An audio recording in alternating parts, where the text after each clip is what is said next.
On the first day I was there in Al-Aqsa Hospital, we were in a small trauma bay in the ER. And when the first mass casualty, which was one of almost one every day I was there, occurred, and we could hear the bombs in the distance, and we knew that about 45 minutes later, people would come in pieces, that children would be carried in pieces by their loved ones on donkey carts and in ambulances, 4 or 5 in one ambulance. There was a young woman who got laid up right next to the young boy I was treating. She was 22 or 23 years old, full body surface area burns. And she was unable to speak because she likely had inhalational injury, because the same burns that burned her skin likely burned her airway. And a woman screamed from outside the door, "Hamil, she's pregnant." And so we turned her over quickly because she had come in, lay down on her belly, and somebody put an ultrasound probe on her belly, and she had a viable 18 to 20-week pregnancy. But when we did our secondary survey and tried to understand what other injuries she had a shattered tib fib from an explosive injury. She had burns that covered over 70% of her surface area, which is a death sentence in an environment where you can't find gauze and there isn't clean water and there aren't antibiotics. We all knew what this meant on the ground in the trauma bay the first minutes we met her. She was gonna die there, and her baby would die there.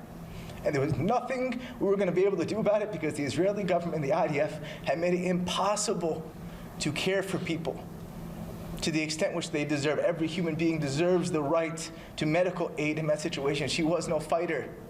She was a pregnant woman who was sitting in her home when a bomb dropped on her head. And she eventually moved to the ICU. And every day she lived until she died, she was in pain. Because we didn't have the kind of medicine we needed to care for her pain. And when wound care came, in America I'd give her 2 Dilaudid before changing her wound dressings, and there I could give her nothing. And every morning when we'd round, we'd stop by her bed first. And every one of us and the Gazan medical professionals who are heroes that one day will get to be here and tell you their stories themselves so I don't have to tell it for them. We'd all keep our mouths shut and keep the tears held back because we knew we couldn't do anything and we knew the inevitable was coming. Until one day I walked in and the bed was empty.